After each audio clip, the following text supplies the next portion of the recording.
Oh, hey everybody. Sorry about that. Just checking something.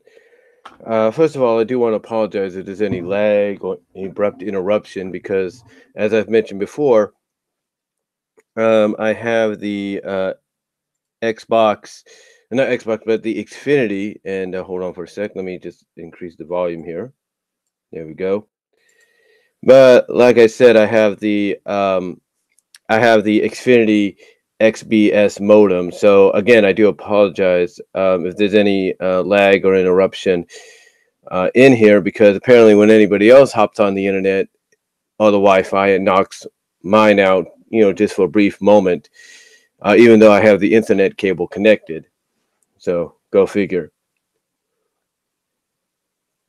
But yeah, welcome to this TGIF, the first of two TGIF editions of Topics on My Mind. The reason I say the first of two for right now is due to the fact that I'm off today, which is Friday, and I'm off next Friday, as far as I know. So yeah, I have basically these 2 days these 2 Fridays to myself. Of course, it means I have a 3-day weekend, both weekends, but Saturday and Sunday, you have family, so you got to do family things, and things might change up, But yeah, just thought I'd come on here and talk about several topics that are on my mind, and maybe a little bit more here and there.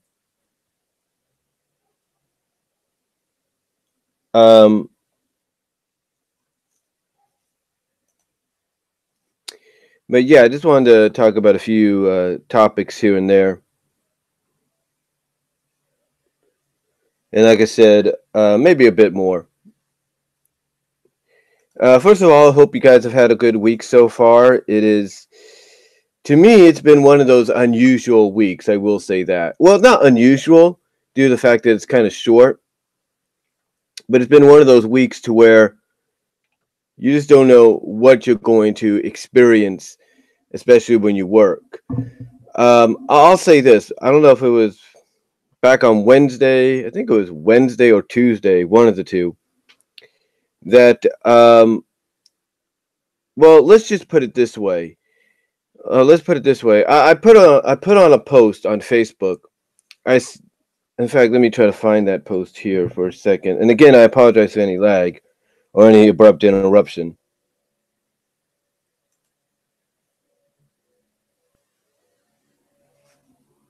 Make sure that's taken care of. The volume is down.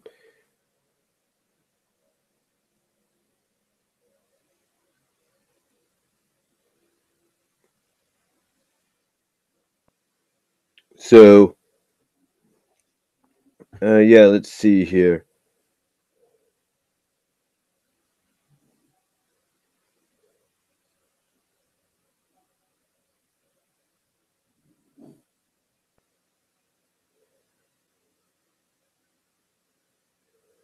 No, it's here somewhere.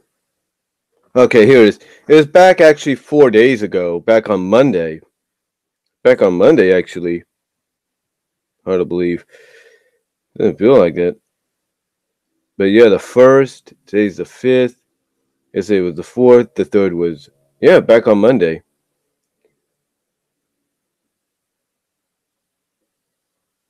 But basically, this is what I said, and I meant no offense by it, and I still don't mean any offense, but this is what I said. I said, and I quote, and again, I don't mean any offense by this, but this is what I said back on Monday after work. I said, no offense, but while working today, which was Monday, it seemed someone left open the door to the cuckoo's nest, the way some customers acted during and after my workday today. And it's kind of true. It's kind of true because, of course, after work, I was waiting for my ride to come get me.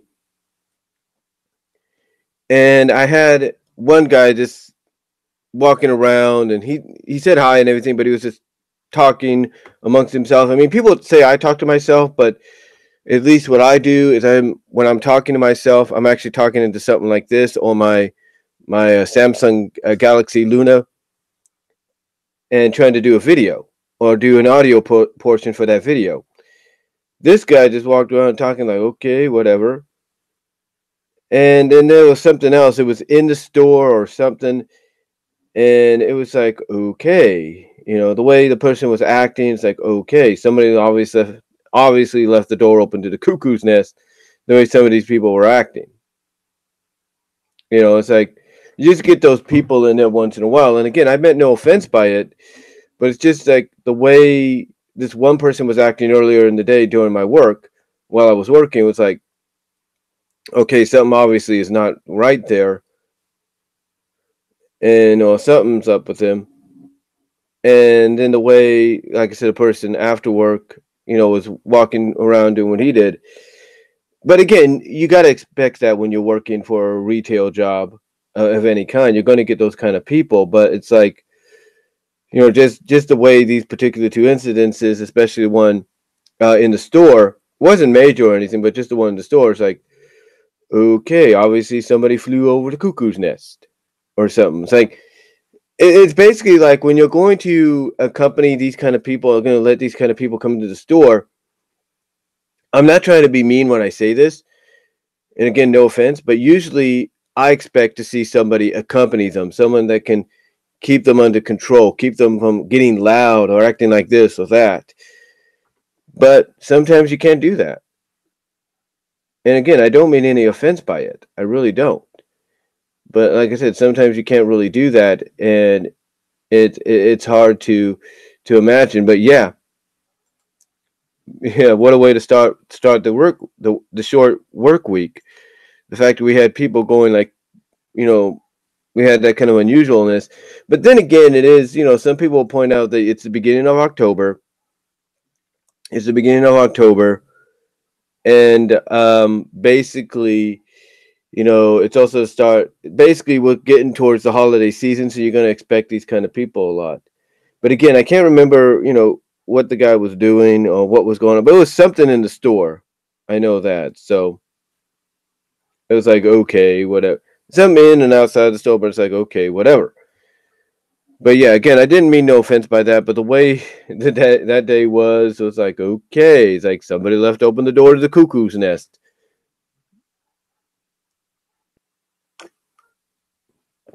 Oh, no, I know what it was. I remember now.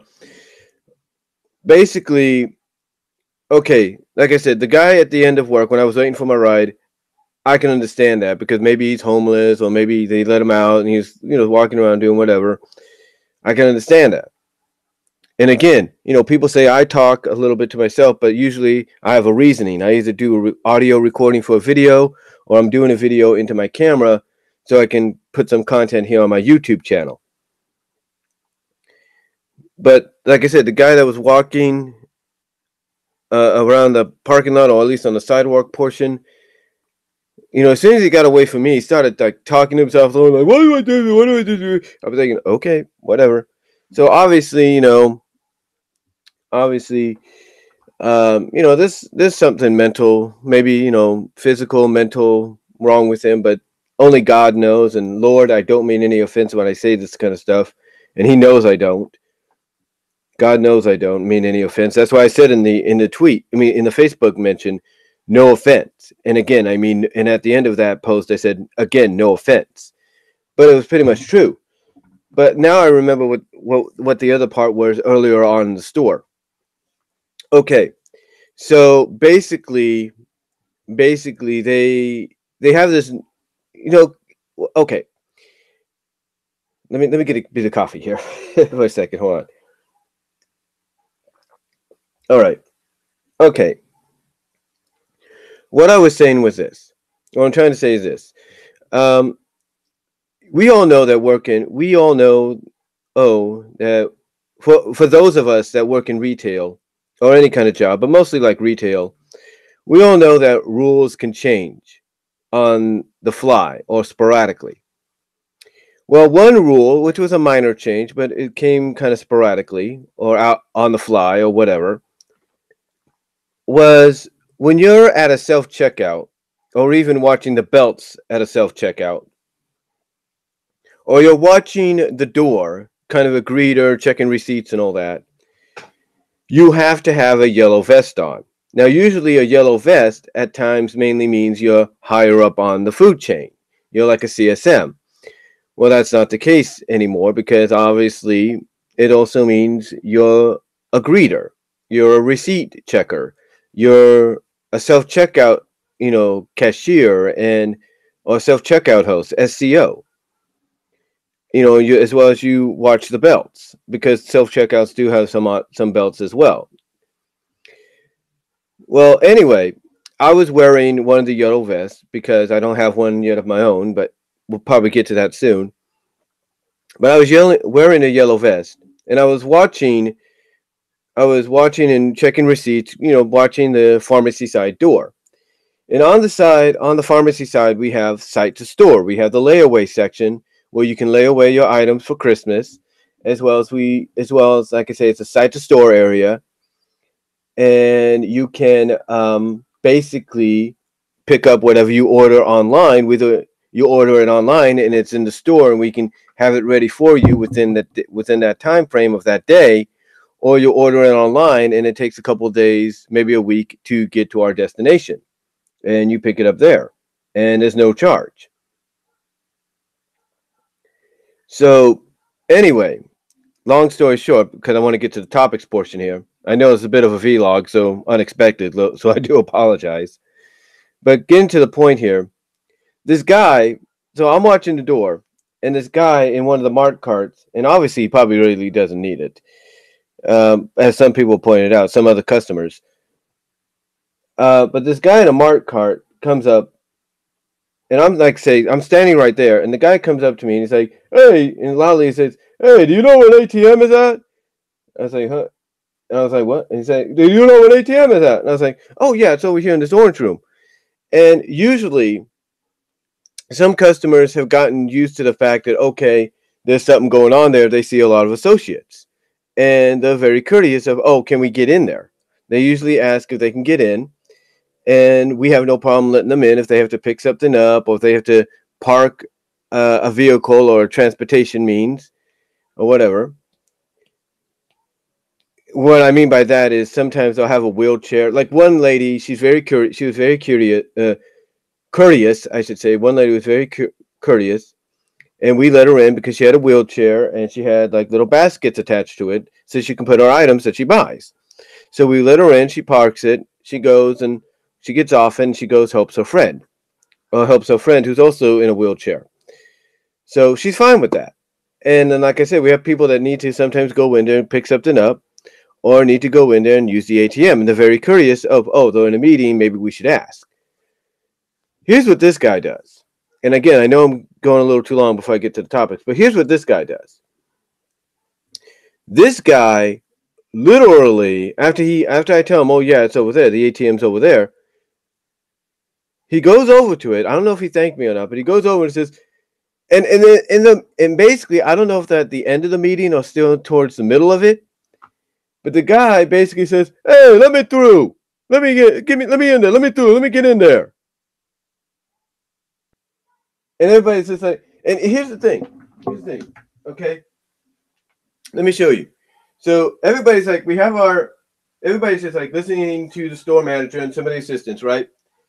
So the guy comes in, so the guy wheels his wheelchair from right behind, and instead of being courteous, he's like, "Hey, let me in there. Let me get in there. Let me get that ATM. Blah, blah, blah. Let me through. Let me through." And everybody's like, "Oh, whoa, sorry. Okay, whatever." It's like never. And here's the thing, that has never, from what I found out, and I've been there 4.5 years, going on 5 this February, be my 5-year anniversary this February, but never once in the 4.5 years I've been there, and I even told this to my head CSM, my head customer service manager, and she even says she's never experienced this. She's never saw this happen. But never once have we ever had a customer act that way and basically rudely disrupt a store meeting, especially a store morning meeting, just to use the ATM. And I looked at that. I'm just standing there, and I'm looking at the other associates there. What is happening? They're like, Well, like, and I'm like, okay, and I'm like, I'm looking at this literally, guys. I'm looking at this literally. I'm like, okay, that just happened. But yeah, never once. And so I guess what happened because of that, because the guy stayed on the mark card for a little bit before he used the ATM, they decided to wrap up the meeting quickly. And then yesterday, I don't know if this is because of a result of it, because they, as far as I know, we haven't had a store. As far as I know, after that, I don't know if they had a store meeting there Tuesday and Wednesday, because I was working. So I don't know if they had it early or what, or they're trying to have it early. Because I went into work around, what was it, 9:30 on Tuesday, and I went into work around 10:15 on Wednesday. So I don't know if they had the morning meetings earlier that day or what. But when I walked in yesterday to go to work, because I was scheduled to work at 8:45, I noticed that the store meeting had been moved to in front of the produce area. Like it's on the other side of the store, in the near the produce section. It's like you're walking in, and then like right here, it's like, okay, it's like here's the entrance. I know you can't see it, but here's the entrance here. Okay, wait a minute. Like here's the entrance here. You're walking in the door. Right here is where we have like the display for the chicken, for the, like the rotisserie chickens and stuff like that. Little snacks here and there, little hot rotisserie chicken snacks. So here's that, and then right after it, right about here, is where they have in the store meeting, and right in front of the produce. So I'm thinking, okay, that's a change of pace.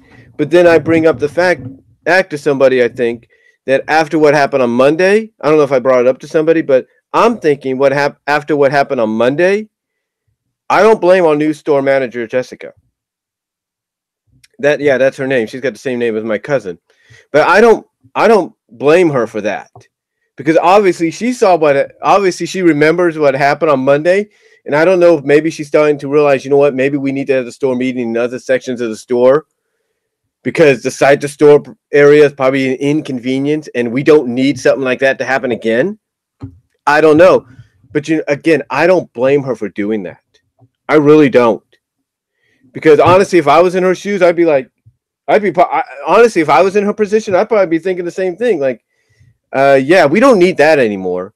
We don't need to be interrupted while we're trying to conduct business. We're trying to inform our department managers and supervisors and everything of what's going on and what needs to be done, or what the agenda is for that day and that week. We don't need that again, so let's do this. And they used to do it, but here's the thing. Everybody became so comfortable at just meeting at site to store around the early portion between like 9 and 11 mostly, or 8:30 and 11 at the latest. Well, between 8:30 being the earliest and 11 being the latest, everybody was always so used. Well, actually 8:30 it's 8:30 at the earliest, 10:30 at the latest. But everybody was always so used to going to the site to store area to meet, because we had a little bench there. You could sit down. You could sit down on the floor. No one said anything. It was a nice little comfortable area. But I wouldn't be surprised if my new store manager, after what happened Monday, is like, we ain't doing this anymore. It's like, yeah, we can come back here every now and then to have the store meeting, but we need to switch things up. We need to go to different parts of the store so this doesn't happen again. And honestly, I don't blame her if she made that decision. She made that call. She probably talked to the assistants and said, look, we can have the store meeting, but let's not always have it at site to store. I mean, I know it's convenient. We got a place to put the papers down and all that if we have some papers to show and everything, but let's have it elsewhere because of what happened. I mean, I wanted to honestly joke her. I honestly wanted to, joke with her. Honestly, if I had a chance, I honestly wanted to joke with her a little bit and say, yeah, Jessica, welcome to Patterson Walmart. It's like, it was that unusual. And I'm not lying about it. I'm not lying. I'm serious. I mean, and come on, seriously. Any of you working in retail, have you ever dealt with something like that? Be honest with me. Have any of you working in retail dealt with something like that in your lives? Or working in any kind of job that's like that? Because again, I've been there 4.5 years, going on 5. My CSM has been there longer than I have, and never once have we ever had something like that happen. I mean, yeah, we'll have some rude customers, like I said, some that probably need some help, but never once. Never once. Did we, never once did we ever have people, rudely interrupt us like that. Never once.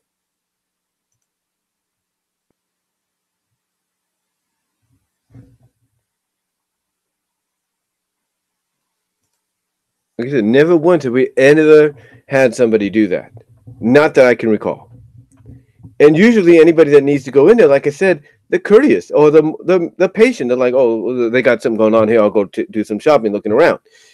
They're patient. At least they give us the time. So anyway, that's all I'm going to say on that. I know I spent about 20-something minutes or so talking about it, so I do apologize for that. I do apologize. But anyway, let's get on to the topics, shall we? It's about 9:41, so again, I do apologize if I rambled on that a little bit. Well, let's get into the topics, shall we? We got about 6 topics, and maybe a little bit more. That probably was one of them, but it's more like a vlog. But let's talk about the first topic on mine. Actually, the first 2 are going to be trailers, but let's talk about the first trailer talk. And that is the new trailer that dropped for Spider-Man Into the SpiderVerse, which is a new animated movie being released by Sony in association with Marvel. It's done by Sony Pictures Animation. And this actually looks pretty good. I know that Matt Burnett will probably have an issue with Sony Animation doing this, but from what I can tell, it looks like it's going to be good.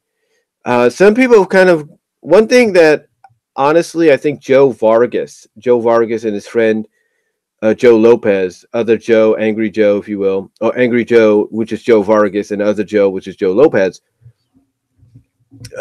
basically have said is, it looks like the frame rate drops a little bit, or it looks like something just doesn't.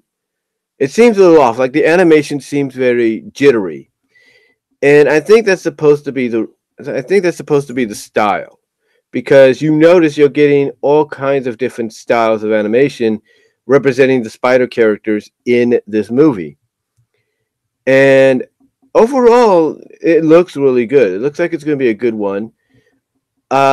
Will it succeed? Will it be a successful venture into animation for the big screen, as far as like Marvel and Marvel Comics, and maybe even perhaps DC Comics go? Perhaps it will be something. It might be successful. I mean, it's got Spider-Man attached to it, so it should be. But from what I've seen, the premise is this Kingpin. From the premise that I've seen, is Kingpin basically has got this thing called the Collider. It's an interdimensional device, and it's drawn in every main spider character that you've known of into Miles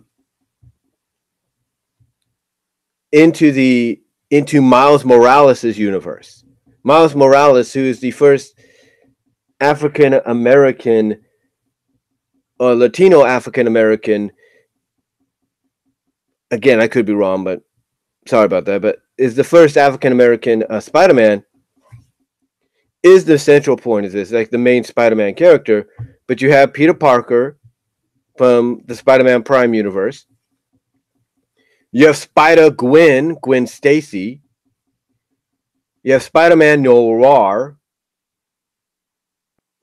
You have Penny Parker, who is a Japanese anime one. And then the one that really got me, and it even surprised a lot of people, You have the inclusion of Spider-Ham. Yeah, Spider-Ham. This is a character I remember as a kid. And yeah, they've been trying to kind of bring him back into the Spider mythos or the Spider-Man mythos. And I like that. I like the fact that they're integrating the Spider-Ham or Peter Porker, cinema universe, SpiderVerse into this. I like that. So it looks like it's going to be good. Overall, I think this is going to be a very good animated film. It might be, as far as, let's say, someone like Animat is concerned, it might be the first legitimate hit that Sony Pictures Animation has in quite some time. Yeah. They've only had, according to someone like Matt, they've had like maybe 2 animated hits so far. So this could be the biggest one yet that they have. So this could be the biggest one that they have in quite some time. And it's a Marvel property. And as far as what it means for the future, I think Joe Vargas said it best. Companies like DC and companies like Marvel and DC and maybe even IDW could take a lesson from this, because there's so much you could do in live action, because most of the time you got to integrate CGI. And the CGI nowadays looks a lot better than it has in a long time, despite how you feel about it, or despite how you feel it's utilized. But I think Joe Vargas said it best. And also, happy 10th anniversary to Angry Joe for 10 years with the show and on YouTube. But I think Joe Vargas said it best. The door can be open literally, legitimately, if you will, for a lot of things to happen here. I mean, again, there's so much you could do in live action, because you also have to, like I say, integrate CGI. And like I said, CGI has gotten a lot better in the past several years, if not decade, than it ever has. Despite how, like I said, despite how some people feel it's been utilized, and sorry if I repeated myself there. But the one thing about animation, despite how you feel about it, whatever style you want to use, whether it's 2D, CGI, 3D, 2D, a hybrid, like it looks like this one's going with, stop motion, pixelization, whatever, is you can do a lot more. You can do a lot more, especially when you combine all the elements together of what people like in animation. And when I say you could do a lot more, you can go to areas normally you can't really go, even if you utilize CGI in live action. There's so much you could do.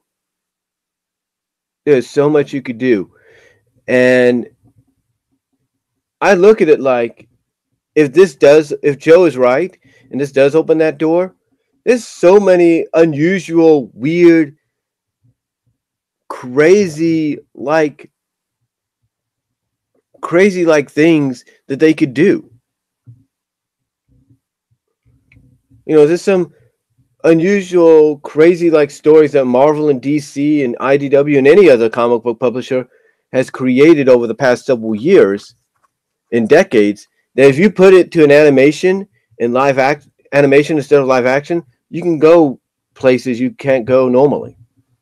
So will this open the door? Will this be the one that opens the door legitimately? I can't really say.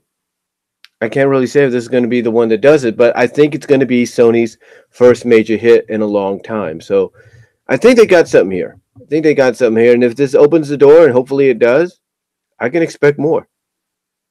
I can definitely say we can expect more in the future. All right. Second one I want to talk about is one that just dropped in the past 24 hours. And that is the trailer for She-Ra and the Princesses of Power. This, of course, is done by DreamWorks Animation. It is a reboot of She-Ra and the Princess of Power. She-Ra, of course, I grew up on that along with He-Man back in the 80s. This is a reboot of it. And what I've seen here with this trailer, I think DreamWorks has another big hit on their hands. I mean, they have a big hit with Voltron. I think they got another one here. Because the way they're doing this is, I wouldn't say it's identical, because you definitely tell it's a lot different in a sense. Because when I say a lot different, you could definitely tell that they want to keep the essence of the original She-Ra, but they want to mix it in with what fans would expect from a She-Ra nowadays, or from some kind of character like her nowadays. And this definitely does it. It really does, because, you know, like I said, we kind of go into She-Ra. I mean, basically, the trailer shows that She-Ra's right at the bat. She-Ra's training with Katarina, or I think that's her name, Katra, if you will. She's training with the Katra. Yeah. I don't know if Katra or Katarina is going to turn into a panther-like cat, like she did before. Hopefully that does happen. But the story they're going with, as far as Katarina, or Katra, and Adora, She-Ra goes, is there's this bond between them.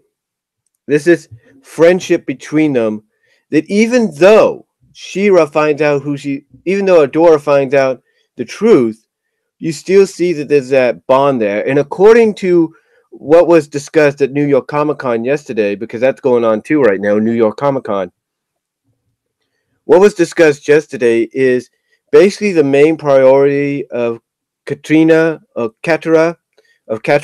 and Shadow Reaver. Even though they don't like each other, they're going to bond basically over one thing.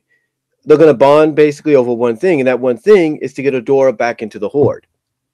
Because you could definitely tell that even though in the trailer, Katra is not happy at what's going on with Adora and her switching sides because of this, she still cares about her. She still cares about her as her friend, as her best friend, and she wants her best friend back in the Horde.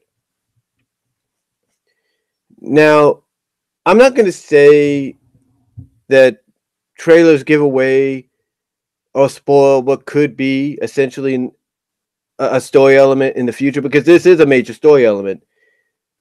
But it definitely shows that what they're going to do with this Katarina, unless they twist us a little bit, and they could do that, and DreamWorks has been known to do that with their interpretations and reboots of past 80 shows. And you'll look at Voltron, if you will, for a good example. But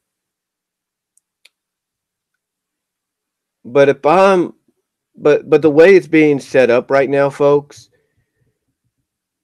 it's almost like Katarina or Katra is going to switch sides as well.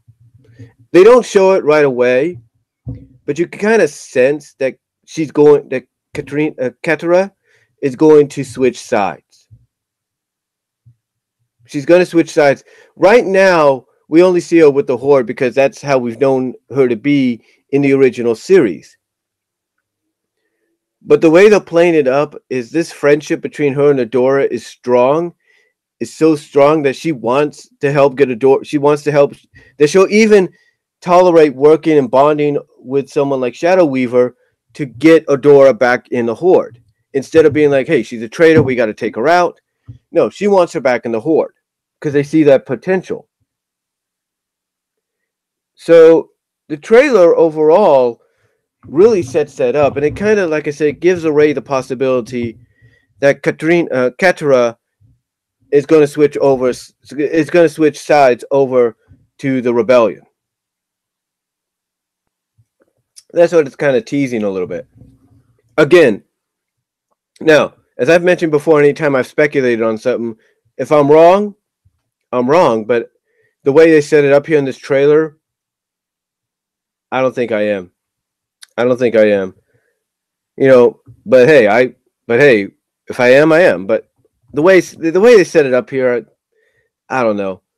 And the fact that they gave Katara two different colored eyes, that may play into her turning into a cat or a panther-like cat. We'll have to wait and see what occurs. I mean, she might just be also positioned as a tragic figure as well. Like there might be a moment in the series where she starts seeing what Adora is telling her to be true, and when she tries to save Adora, she ends up getting caught or hurt or tortured or whatever, probably nearly killed. And then maybe Hordak takes advantage of that and gives her and basically maybe mutates her or something like that into what we know her as and gives her the power, maybe brainwashes her. We don't know. But the way they're setting that character up is she's going to probably either join Adora on the side of the rebellion, or she's going to be a character that sees the truth, sacrifices herself, and then gets brainwashed and kind of maybe mutated or changed into what we might know her as the real Katarina um, towards the end of the first season, but we don't know. But yeah, the way they're playing it up is this version of Katra may just end up switching sides, most likely. Um, I don't know. We'll have to wait and see. But what they do here, though, like I said, is they switch up her origin. They show that she's training when she's put. Okay, what I'm getting at is what they do here is they do show Adora training while she's still part of the Horde, which impresses Hordak to make her the field commander, make her the central field commander. And it's during this that she accidentally she's on this. It looks like a hoverboard or something like that, and she falls off into the woods or into the forest, and she gets this call by this sword, and she hears this female voice coming from the sword calling her. Now, from what we could tell from all of us that have followed He-Man for a long time, followed the He-Man franchise, and from the original version of She-Ra, we know the voice coming from the sword is that of the sorceress from the He-Man mythos. Whether she gets brought in later on as well, we don't know. But yeah, basically She-Ra gets called to the sword. She touches it, and as one of the characters say later on in the series, later on in the trailer, she goes from being regular Adora to a nearly 8-foot Amazon-like girl in She-Ra. But then here's where it gets really interesting. In the original series, she never let but only a few people, Light Hope, Madame Raz, and Carol, know about her dual identity. However, when it comes to this, they switch that up entirely. It's not just Madame Raz, Carol, and Light Hope that know if they're in the series, which I think one of them or two of them should be. No, everybody knows. Everyone apparently knows. From obviously the Horde, which would explain why Shadow Weaver, probably more so than Katara, wants her back in the Horde. But it's also the rebellion. Part of the trailer shows her going up to, I can't think of her name right now. Can't think of her name. Let me see if I can find it. Hold on.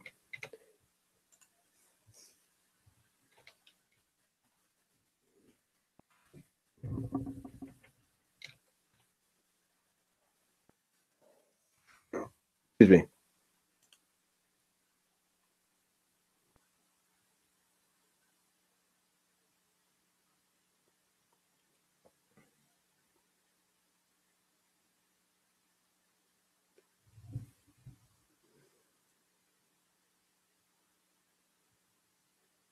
Let's see.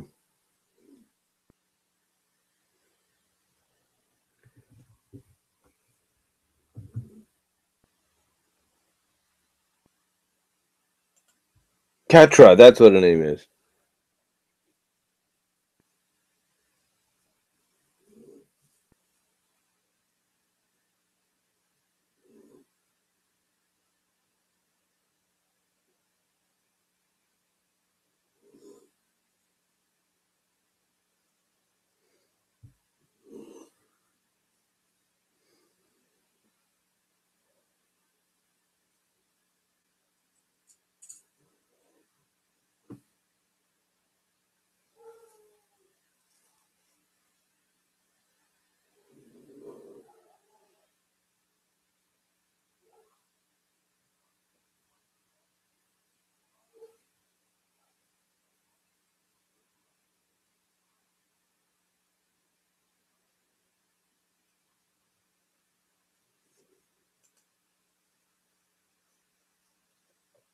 Human.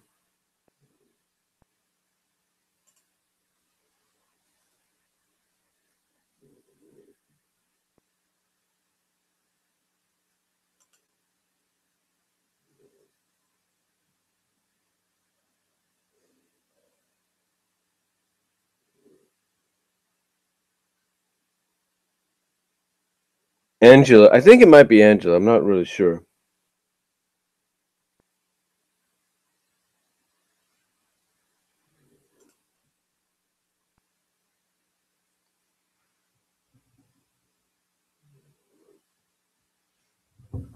Let's see.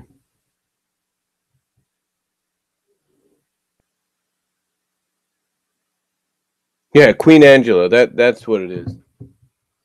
So yeah, it's not just it again. Like I said, what they changed up here is the fact that it's not just like those few characters, but you also have the Horde, which would explain maybe why Shadow Weaver is bonding with Catra to get Eldora back into the Horde. But again, it's the rebellion from Glimmer to Queen Angela to any of the princesses there in the series. Like, Angela, you have Perfuma, uh, uh, Mermista, Frosta, I think. You have any of the princesses in the show, they all know who she is. I think in the trailer they even show Glimmer and Bo actually seeing the transformation happen back and forth. So that's one thing that's changed, and I'm sure a lot of fans might find that like, wait a minute, that's not supposed to be the truth. Or wait a minute, that's not supposed to happen. She's supposed to keep her identity a secret, at least to a few, with the exception of a few people. Nope, it's out there. The identity is completely out there. The dual identity is out there. So yeah, this trailer really grabs your attention because, like I said, it basically showcases that she finds out the truth about the Horde, about who they really are. And then part of the heart of the series, or at least one of the subplots in the series, which I mentioned earlier, is the friendship between her and Catra. Which, again, I think Catra either is going to sacrifice herself when she finds out the truth to, save Eldora and show that the friendship still her friendship with Eldora still means something. And because of that, she might get brainwashed or turned into whatever she's. And what could happen is she could end up getting brainwashed, mutated. We don't know, or more than likely, because because like I said, it feels like the trailer kind of gave away what's going to happen with Catra between her and Eldora. That I think what's going to happen is she's going to switch sides. Either she'll start out first as being like an outsider, like she'll find out the truth about the Horde, but she'll want to try to find herself, and then inevitably she may end up going over to the rebellion side, and all that. So who knows?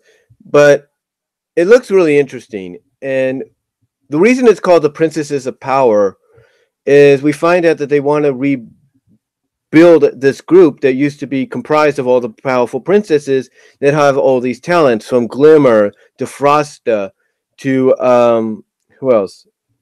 From Mermista to Perfuma to Angela, if you will. You know, they to any of the princesses that have appeared in the original series as well as here, they're going to be part of this group because they have this talent. And I'm sure Bo's going to be part of it as well, sort of like the only like male member of the group.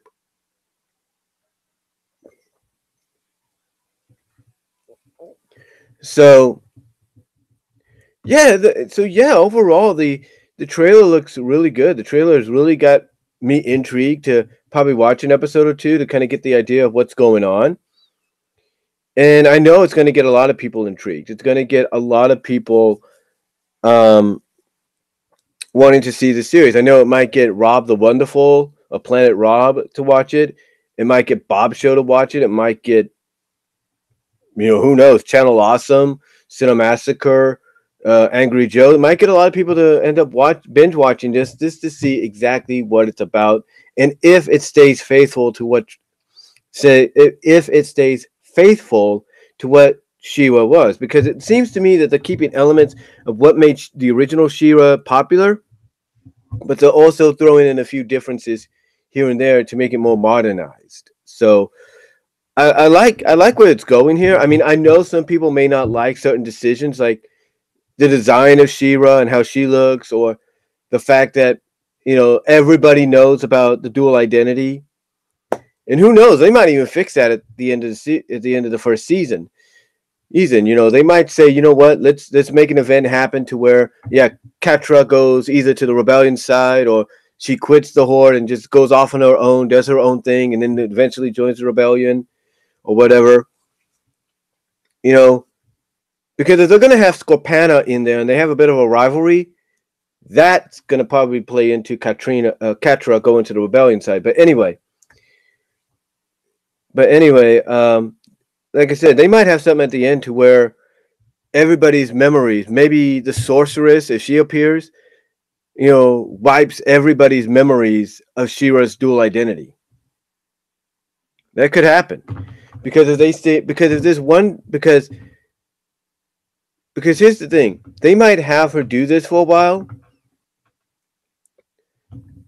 but they might, all right. What I'm saying is it's understandable for her to let everybody know who she is behind the crown and everything, behind the outfit, because they're going to be part of this team now.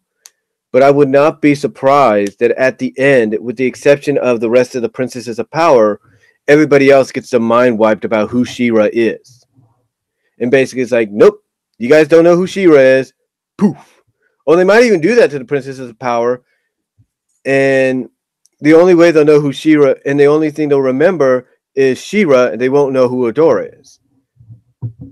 And maybe, again, that might be the sorceress is doing. Like, you can't let anybody know who you are.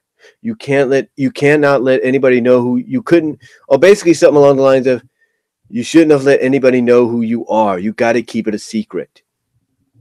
You got to be that princess or that hero that comes out of nowhere, leads the rebellion, helps them out, and then you go and you just disappear. So who knows? They might go that route. They may not. I can't really say, but we'll just have to wait and see. I think we'll just have to wait and see, according to Wikipedia, to November 16th next month to see exactly what direction they're going to go in. As far as like maybe the first or perhaps several seasons.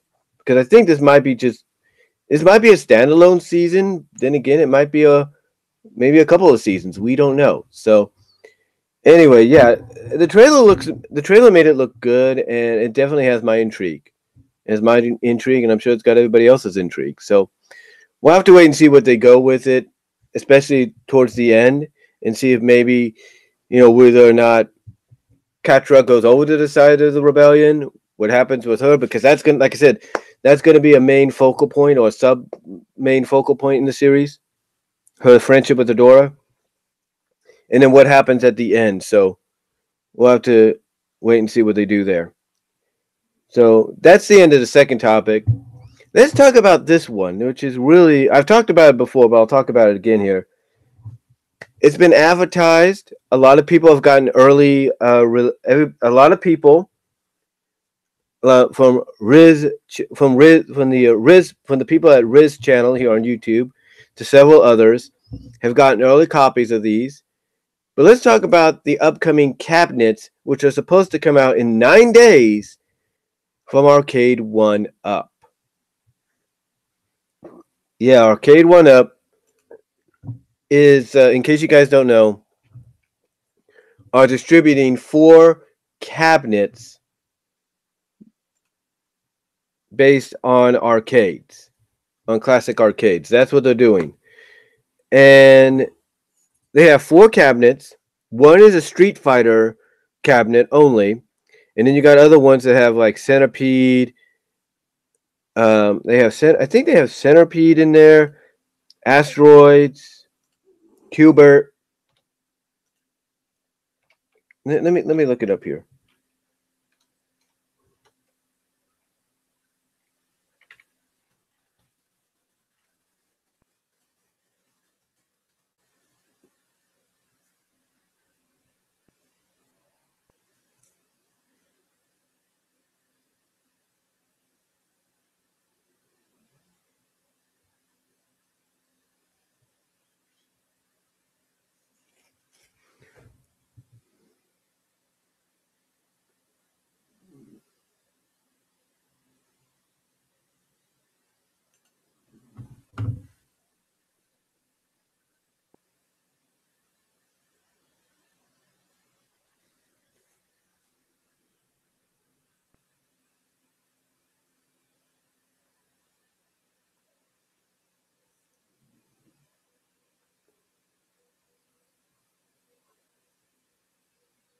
Okay, so basically, like with my job, these go for about $300, $400 if you want the riser. And what the riser is,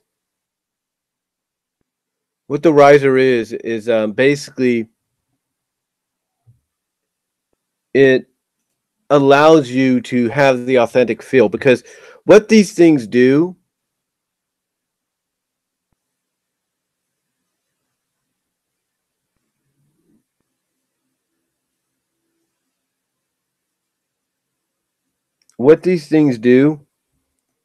is give you that authentic feel of being in the arcade again. The only thing is they're 4 feet tall. The riser gives you another additional feet or two.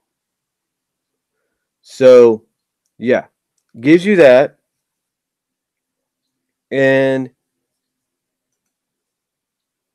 let me see if I can figure out what do we got here.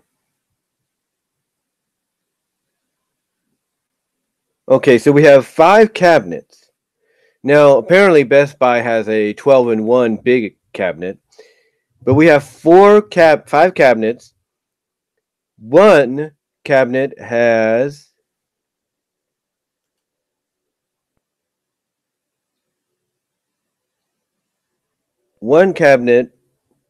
Asteroids, Luna Lander, Tempest, and Major something.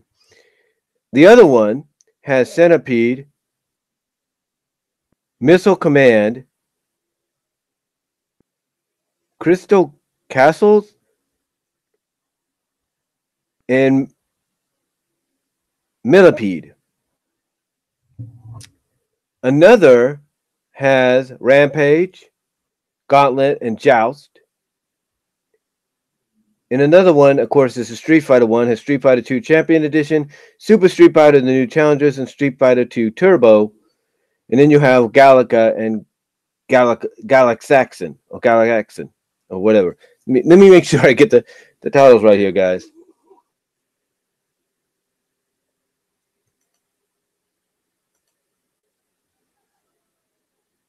Let me make sure I get the titles right. Okay, so one, and shown to rotate here, got Asteroids, Tempest, Major Havoc, and Luna Lander. That's one.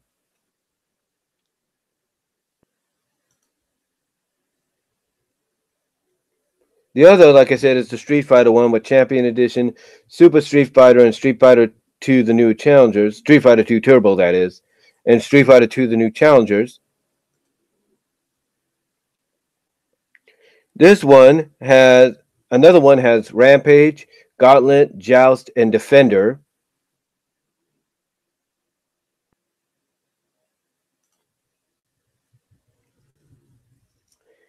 And then this one is a Walmart exclusive. That's what we got it. Galaga and Galaxin. They'll probably put this in the freaking lounge just to keep us busy. And then we have another one has Centipede, Crystal Castles, Missile Command, and Millipede, or whatever it's called. And then another one has Final Fight, Ghosts and Goblins, 1944, The Loop Master, and Strider. Can't really read that. And that's coming in spring next year. So you have four to start out with. You have four to start out with. And then you got one coming in spring of next year. My initial thought is going to be this. If I get one of these cabinets or two of them, I'm getting Rampage and I'm getting Street Fighter. End of story on that one.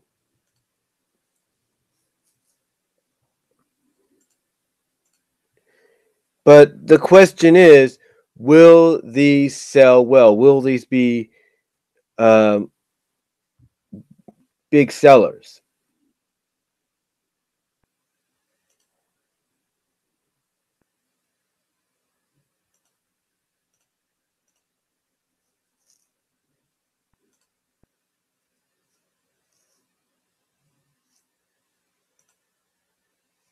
Sorry about that. Sorry if there was any lag there. I do apologize. But yeah, the question is going to be, are these going to be big sellers? Because I think one of the disadvantages some people might look at, and you can watch Riz channel on their unboxing of this. Hold on.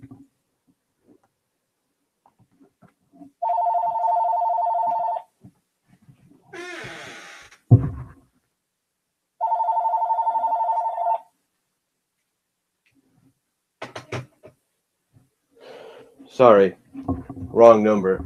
Phone says not available, or name not available, so I don't know what that was. But anyway, if you watch the Riz channel, REEZ, and their unboxing of this, the one thing that I think might, be a hindrance to it is you got to put the thing together yourself. Yeah. You got to be the one that puts this sucker together. And if you get one with the riser, that too. And what the riser does is it allows you to stand up like this, or stand up basically like this, if you will, and play the game like you're in an actual arcade. It gives you that feeling. But most of the time, it's a 4-foot cabinet that if you go to arcade1up.com, basically shows you sitting down playing the game, which I guess is beneficial because you can only stand on your feet for so long. But yeah. But yeah, that's basically what Arcade 1-Up is doing. And like I said, they got one coming up next spring as well with Final Fight in it, which again, the question is going to be, with these coming out in time for the holiday season, and in my job, there's probably going to be some layaways on them.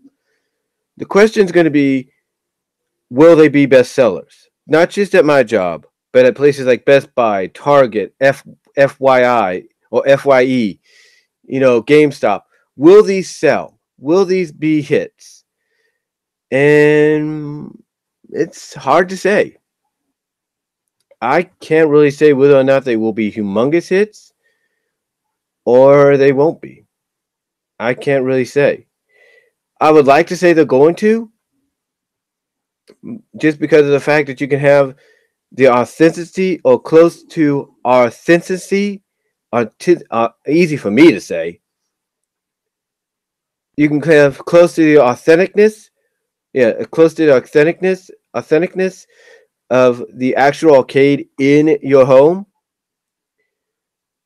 At a decent price. I think it's a good idea. But then again, a lot of people will look at this and be like, yeah, it's great. You don't have to put coins in, da da da. But I think, like I said, the one thing that might detract them a little bit is they got to put it together themselves. And nobody wants to do that. So this is what I see happening. I see these getting pre-ordered. I see these getting ordered. I see people buying them, laying them away. But I also have people, depending on where they buy them at, saying, can you have your assembler, if they have an assembler at the store, put it together? That's what's going to happen. Guarantee you a lot of people are going to want to have somebody put this together besides themselves, so that way they could just take it home and be done with it.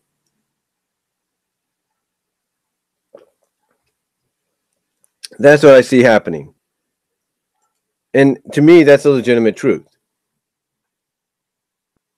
That's a legitimate truth. I think a lot of people are going to have a store's assembler, whoever they may have there, come out and say, okay, be assigned to do this. So a lot of assemblers at the store, for any of you that work as assemblers,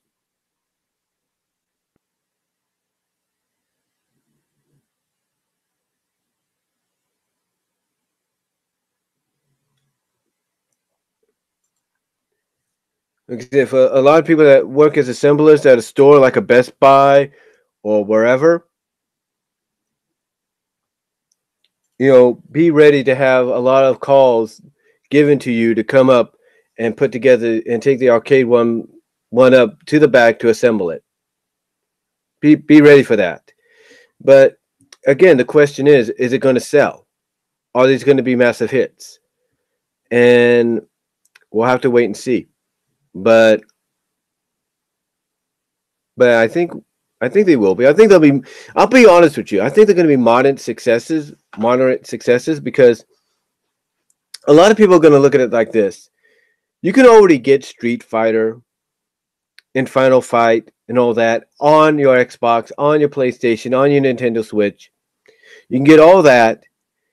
And especially when it comes to Xbox and PlayStation, you can always end up getting those arcade-like controllers that have the joystick and the buttons. And there you go. I mean, I understand that what Arcade 1-Up is doing is what the goal is here is to basically replicate what we had back in our day. And I understand that. I respect that. And a lot of people might just do that. Heck, my plan is this. If I get one of them, if not two, I have a guest room in there with a chair, a recliner chair that nobody really uses right now. And probably move that to someplace else in the house. And put an arcade 1-Up in there, not just for me, but for my family to use as well. Heck, I got space over here I could probably make for one too. But again, that's just me. And that's probably a lot of people too. But despite the fact that sales may be good for this, and they're definitely going to be, I think a lot of people are going to opt out and say, you know what? It's a great idea, but we'd rather just stick with buying an arcade-style like controller to play these kind of games on our home systems. And that might just happen. That just might happen. So, will they? But the question is, will they sell well? I think they will. I think, honestly, they're going to. But we'll just have to wait and see. Do I see Arcade 1-Up continuously doing this? Oh, yeah, absolutely. I don't think the one they got coming in spring is going to be the last one. There's so many arcade titles out there, or well-renowned arcade titles out there, that I think they're going to have their hands full for quite some time, bringing a lot of this to the forefront in the future. But again, I think the only one thing that will be a disadvantage or a or a negative factor. And I'm not trying to be negative because this is a good idea for them to go in. But I think the only conning factor out of this, or the negative out of this, is a lot of people are not going to look forward to putting this together. Not saying it's going to be hard, because according to Riz's channel, it's easier than you think. But again, do you really want to take the chance of, probably screwing something up? So again, that'll probably be a negative, but hopefully it won't be, because who knows? Maybe people will look forward to the challenge of putting it together. Maybe some people won't. We'll have to wait and see. But I think the arcade one-up are definitely going to be huge successes, or going to be moderate successes, I should say, not huge. But then again, I could be wrong. So that's about it on that topic, if you will.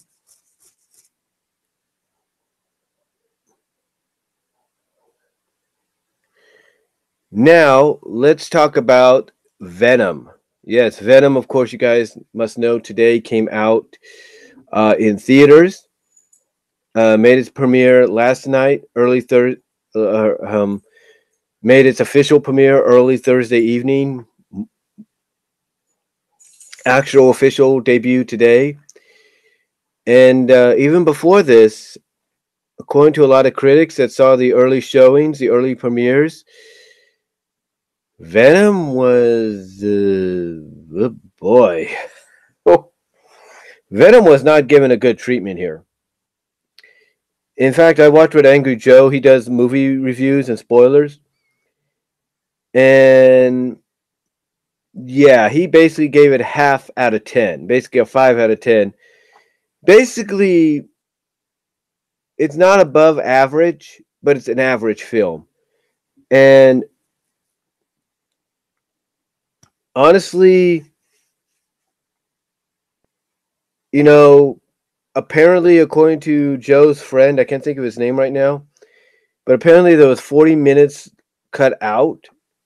So this film was supposed to actually be about 3 hours instead of 2 hours 20. So according to what Joe has had to say, and a lot of people probably pointed out, there's been a lot of plot holes left open. Do we get some? Are there some moments in there that fans look forward to that were teased, acknowledged, and then brought to the forefront somewhat? Oh, absolutely. The fact that you have Anne Weiner, Anne Weiner, I think that's her name is. Oh, Anne Weiner, played by Michelle Williams, bond with the symbiote to help Brock out, Tom Hardy's character out, was a moment people have been wanting to see. I mean, heck, even Joe and the other Joe kind of mentioned, yeah, that's still probably the only good thing is the fact when she bonded with it, it gave her more of a curvaceous, sexy-like look. So at least we got a sneak peek of She-Venom.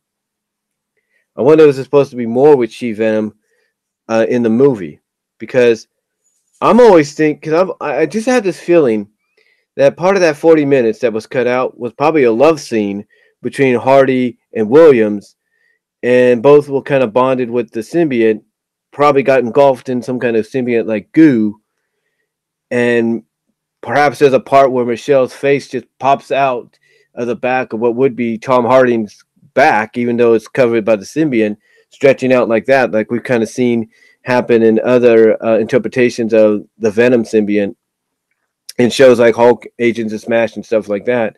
Who knows? Or maybe you see like an imprint of a face and then it goes back down. Who knows? So yeah, it was obviously it was a nice touch to put She-Venom in there for a little bit. But what's ironic is I read this on Facebook. Venom from last night and probably even today has shattered box office records in its opening weekend. I mean, the weekend's just beginning, but it's already shattered box office records. And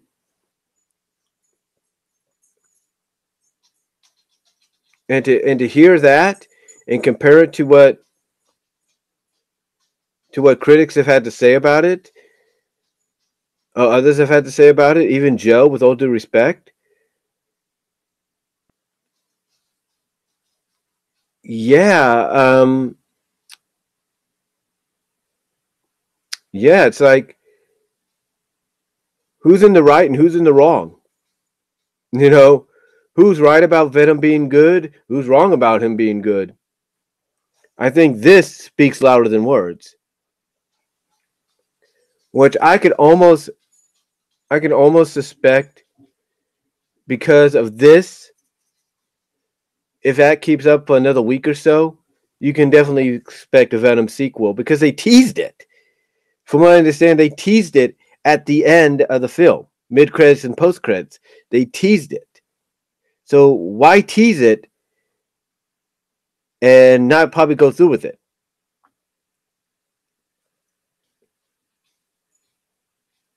See, that's the question. Why tease it and not go through with it? This here is going to be the determining factor. And one common complaint a lot of people have about this movie and Venom's portrayal is he's more goofier than he should be. More slapstick jokey kind of way. Yeah, he's still Venom, but it's more like, oh, he's more about slapstick and joking and all that. And it's like, okay. Okay, so what's the problem if he's still being Venom? Who knows?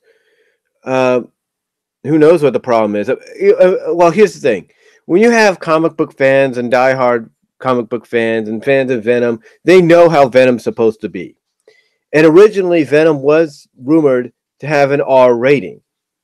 But because they want that merchandise to sell toys, shirts, whatever, they went PG-13. But here's the thing about PG-13, guys. Just because it's PG-13 doesn't mean it can't be Venom. It can't be as vicious and all that as you think. Because legitimately, it can be. It can be that way. And that's kind of what you see here. So I think as time goes on, we'll find out whether or not this really is bad. I mean, right now, initial reviews is it is. Initial reviews are it is. But I don't think we have to judge it just yet because, well, yeah, we can't really judge it until until you fully embrace it and fully kind of get an idea of it and maybe see it once or a couple of times. But I think maybe the one factor that hurt it was it felt rushed. It felt like this was something that, they've been talking about even since the original Sam Raimi trilogy. And it felt rushed. It's like you should have took your time with this. It's like I think that's everybody's consent is they should have took their time with it. If the initial reviews are to be believed, basically a lot of people feel that they should have took their time with this and not rushed it. So we'll have to wait and see. But yeah, right now, Venom, when you compare, what people have said about it, compared to the fact that it's shattering box office records right now, it's like, who's going to be in the right and who's going to be in the wrong? And if they do a sequel, here's my question. Are we going to see She-Venom again more so than before? And if we see She-Venom, will they end up doing what I think they probably cut out of this one and have a freaking love scene between her, Michelle Williams' character, and Tom Hardy's character, fully in symbiote, and they basically merge together into a big old blob? You see her face stick out of the back of maybe a Venom, Hardy's, symbiont self or whatever. Are we going to see stuff like that? I don't know. So, yeah, we're just going to have to wait and see what happens. This is supposed to be the start of a darker, Sony's interpretation of the MCU called the Venomverse. So, if this is the start of it, who knows where we're going to go with it from here. But that's all I'm going to really say on it, guys. I haven't seen it myself, and if I do, I'll let you know, but we'll have to wait and see of how long it's going to remain in the theaters. That's going to be the question. And is it going to go Dawn of Justice route? Like, it starts off big, but within a week's span, it goes straight down. We'll have to wait and see. All right. Next up, this is something that just broke this morning or was reported this morning. If you guys watch Major League Wrestling, which is on Bein Sports, it's been around. Major League Wrestling (MLW) has been around since about the early 2000s, and has had recently a resurgence in popularity, a resurgence in branding, a rebranding, if you will. And so far it looks good. It looks very promising. One of its main arenas to perform at or to tape shows and events at is the Melrose Ballroom in Queens, New York, which is going to be hosting Bound for Glory for Impact Wrestling. So yeah, Melrose Ballroom is one of the main MLW arenas. And yeah, from what I've seen, MLW looks good. It looks like a great alternative. It's like a more modernized version of WCW, ECW, kind of done right. But what they do here is they try to give it more of an authentic sports feel. That's what they try to do. They try to give it a more authentic sports-like environment in presentation at times. You know, combined with what you love about professional wrestling. Now, the reason I bring these guys up, because not only can you watch the show on Bein Sports, but if you can't watch it on Bein Sports because maybe your provider doesn't have it, you could watch it about a day or two later on their YouTube page. But this is why I'm bringing them up. According to a report by ringsidenews.com and several other sources, last night or this week, during an MLW taping in Chicago, Illinois, in a match for the I think it was for the MLW Championship, or just a match regularly, between Loki and Draga. Yeah, Loki and Draga. Loki and Draga. Draga, who you might know from Lucha Underground. During the match or afterwards, or during the match, and this is what caused the match to get stopped, Loki took it a bit far.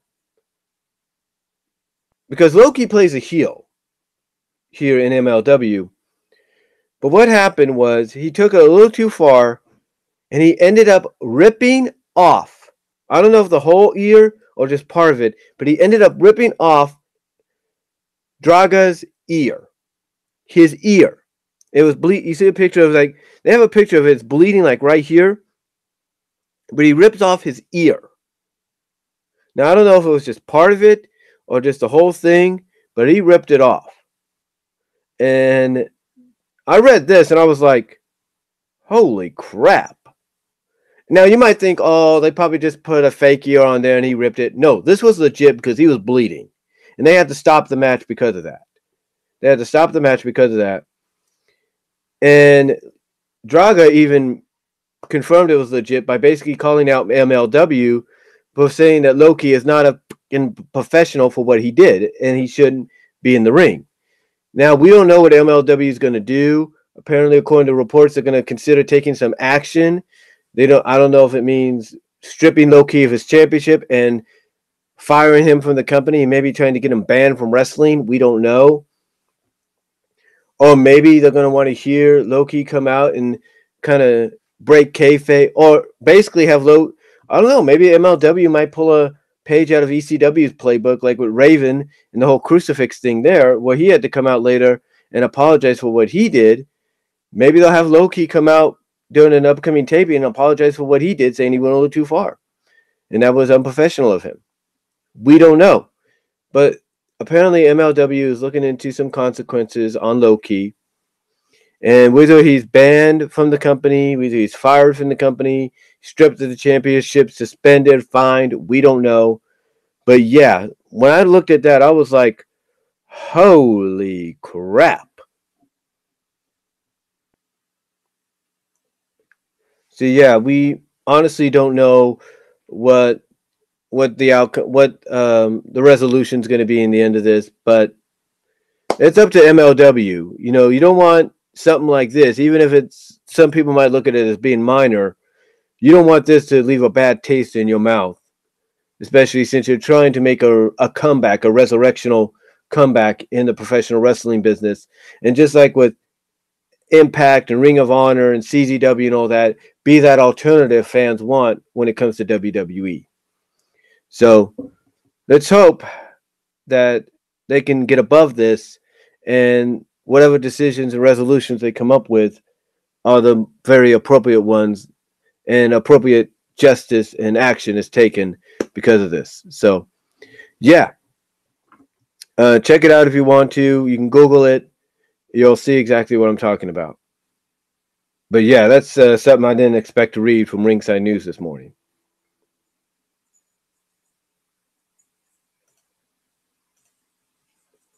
All right. Last but not least, let's talk about some recent pickups I got. You can probably see in the background here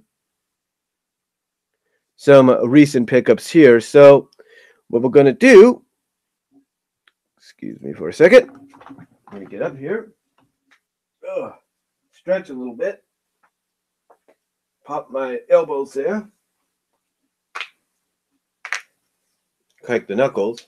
I was actually going to get the Rambo Blu-ray set with all the Rambo movies. Didn't do that, so that's on me. But I did pick up a few things last night or yesterday after work. Now, I probably would have waited to get these today if I had worked, but I figured, you know what, I got paid, doing what I have to do. I like to and I know some people will get on me and say, well, you should do this, you should do that. And I completely understand that, and I appreciate that. But I like to treat myself. It's kind of like with some members of my family.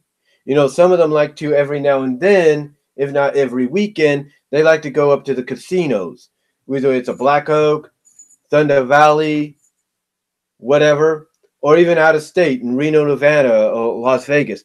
They like to go there. You know, they like to go and have fun when they really shouldn't do that, but that's their choice. They want to do that, that's their choice.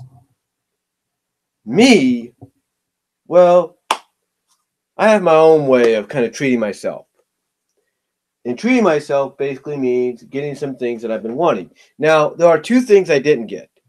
One was the Singing Rainbow Dash figure, and one was Devastator, the Constructicon set. But I did get these, because two of these things were actually advertised by Hasbro when they were talked about. So, first of all, what I got here, if I can sit down for a moment, there we go. What I got here are reissues, but vintage reissues of original Transformer figures as they were once originally released. These are basically reissues, but very identical. I mean, it basically feels like these were preserved and just brought back out. They were preserved in the vault and brought back out, but these are actually reissues, but they feel very authentic to the original G1 toys. Yeah, these were basically, this is how I think they were originally packaged. Maybe I'm wrong. But these are the original reissues. Now, like I said, there is a Constructicon set that I want to get, and if it's still there, I'm going to get it. If not, I'll just order it online. But they should still have it in there. It's about $79. So perhaps I'll get it within the next week or so if it's still there. But yeah, they're bringing these out in time for the holidays. You can definitely tell. But this one was released in time for the movie, the 1986 movie. And this is basically a reissuing of the original Hot Rod.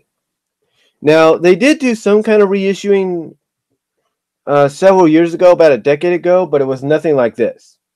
Nothing like this. This is basically, like I say, a replica. If not, it feels like I said, it feels like it was kept in a vault, preserved there, and they just decided, you know what? Let's bring it out. Let's bring it out in time to advertise the Bumblebee movie. Let's bring it out in time to celebrate the Transformers 86 movie being re-released in theaters for one night. But yeah, here it is. The original Hot Rod figure. Well, kind of a reissuing of it.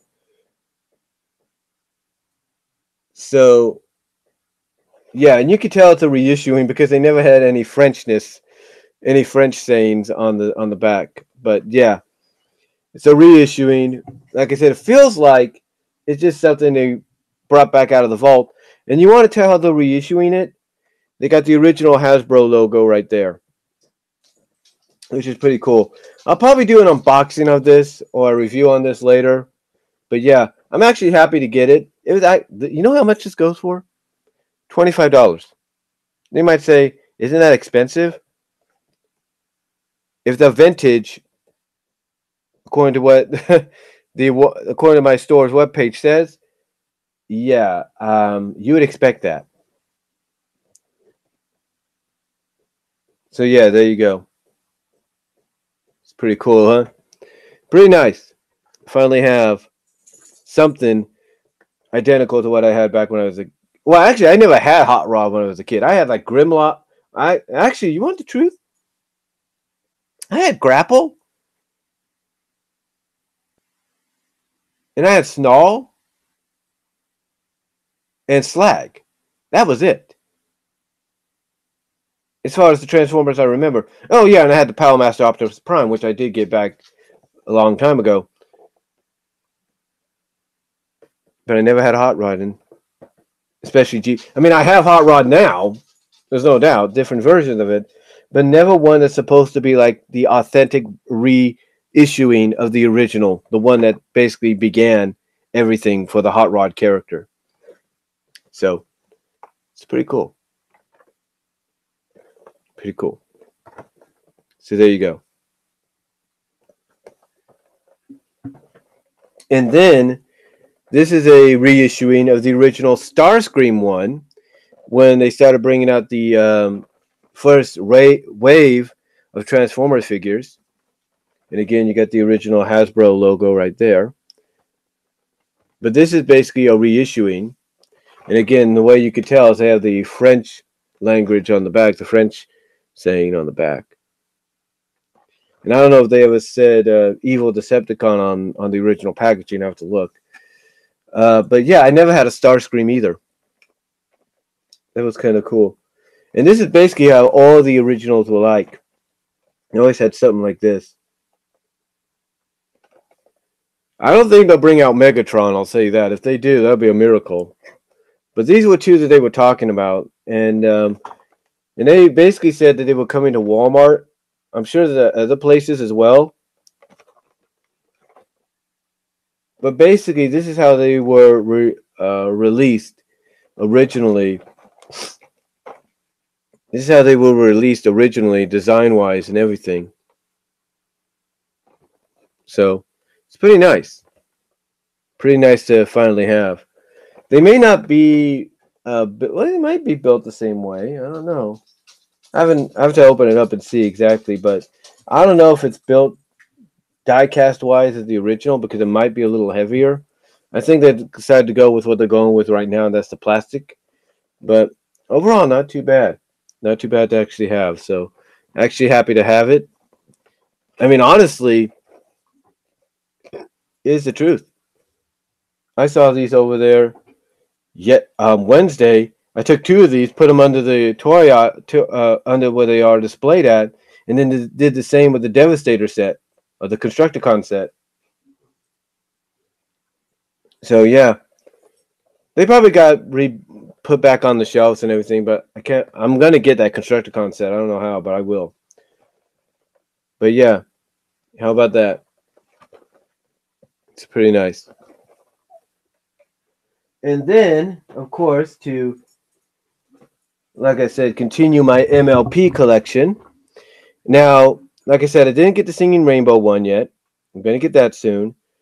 And I have yet to get, and I am going to say this, I have yet to get all 7 of the reissued or not reissued, but the newly issued, redesigned Equestria Girls. They have all 7 at my job, from Sunset, Rarity, Twilight, Rainbow, Applejack, Pinkie Pie. They have them all there, and that's my dog. She's just right here. She's just scratching. She's just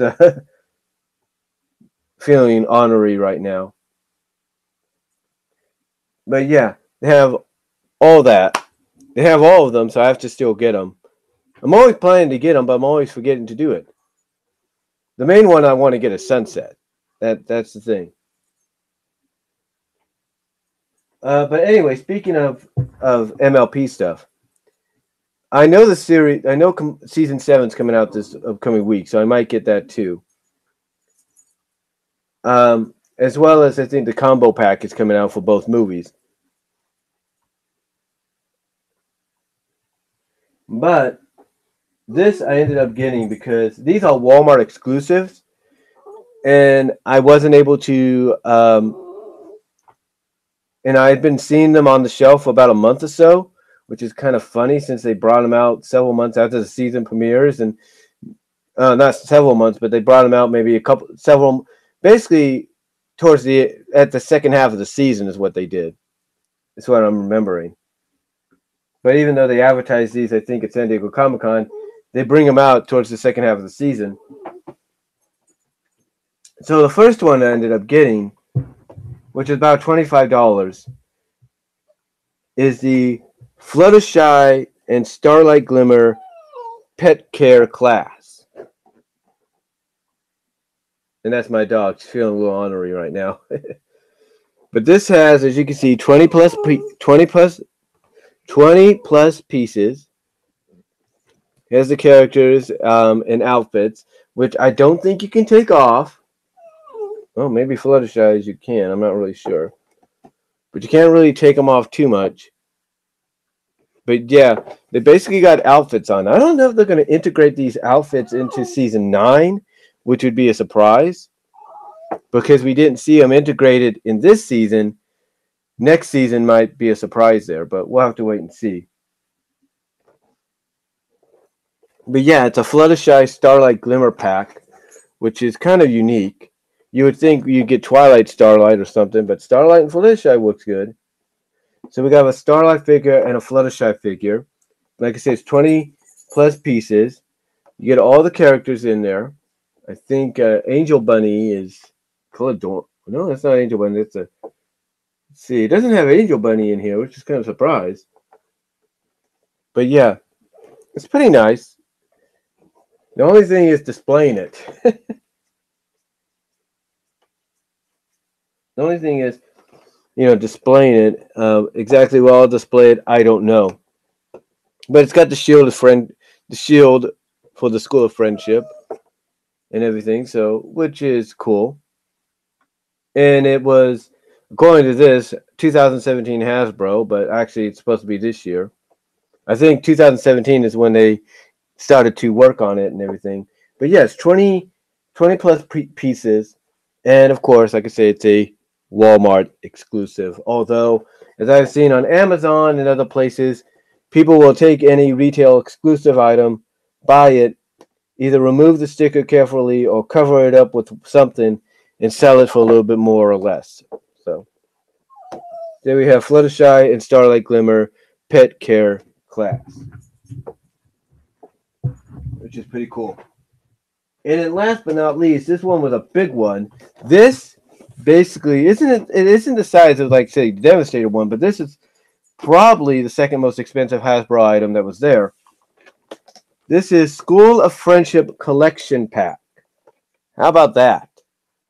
Freaking huge. It's got 30 plus pieces, as you can see. It says each pony has a special skill to share with their students. How is Spike a student and how the CMCs are students, I don't know. From what I understand, the CMCs are mentors, not students.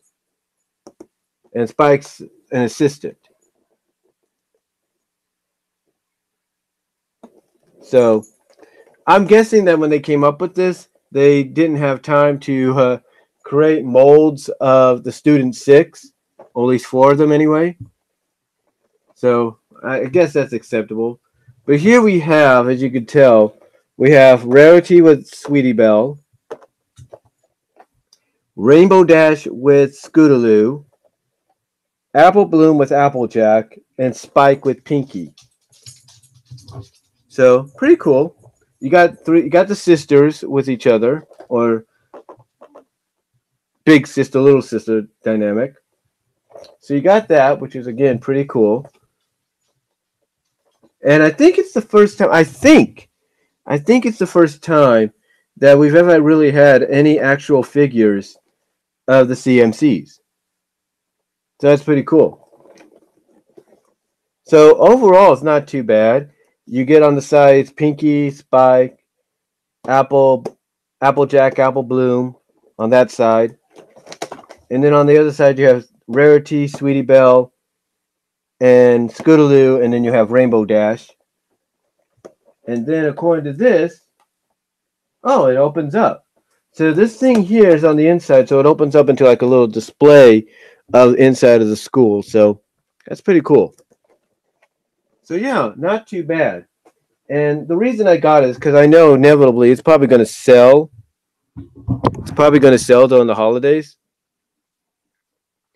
And it's the kind of item that you could actually lay away as we speak. Oh, sorry about that. Thing went off a little bit. I don't know why I did that.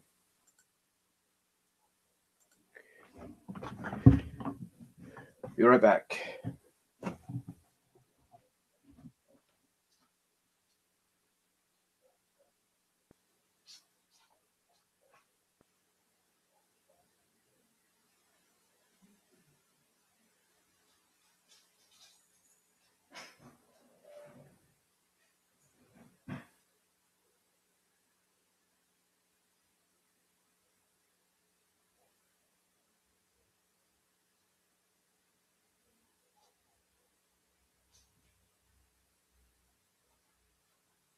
Sorry about that. I had to let my dog out to go potty. But anyway, like I said, what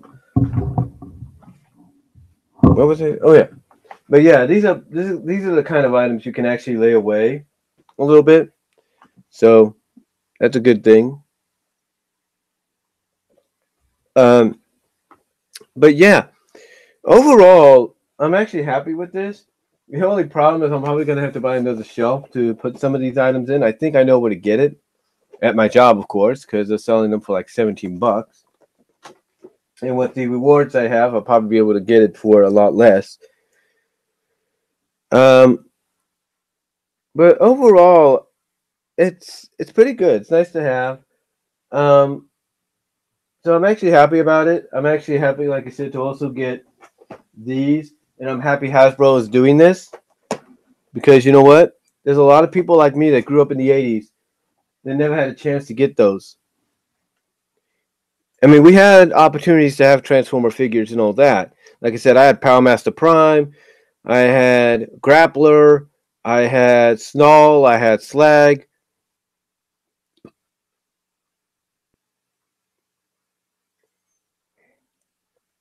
You know, so I had Transformers. Don't get me wrong. But again, when you're a kid and the movie comes out and this is one of the figures they're selling, this is what you want to get. And this isn't Rodimus or anything either, because I have somewhat that there. This is Hot Rod. So, yeah, overall, I'm happy with what I got. So I'm really happy about that.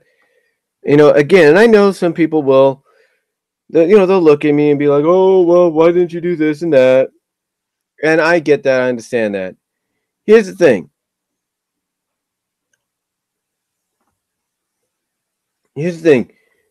I'm going to probably get a new phone eventually. It's just going to be one of the Samsung Galaxy Luna J Pro or something like that. It's $59, but it's 16 gigs. It's a little bit bigger space wise. So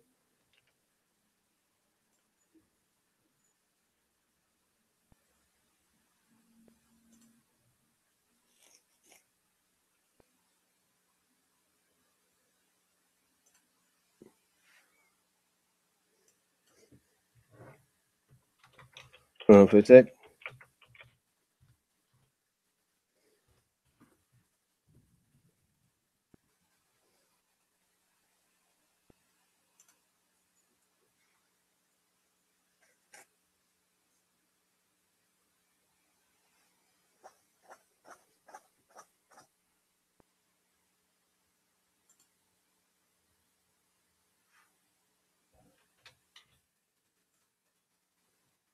Just checking something here.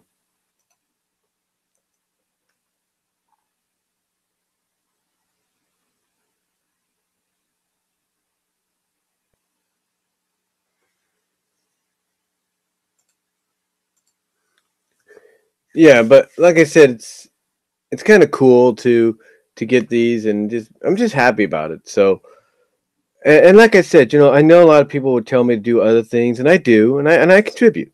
This I want to make that perfectly clear. I contribute. So, it's my own way of making myself feel good. It's, because at least I'm not. Because here's the thing: I don't have the money to go to the casinos. Oh, I don't have the money to go to Reno or Vegas or Disneyland when I want to. So this is my way of treating myself. And I have people that understand that, so I'm thankful for that.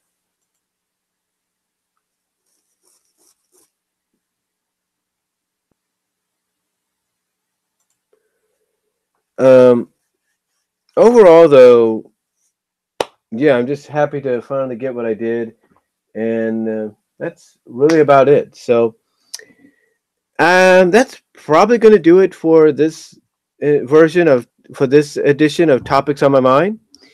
Thank you all for tuning in live and post live. Really appreciate it. To answer some questions, yeah, like I said, I think She-Ra looks really good. I think it's going to be great.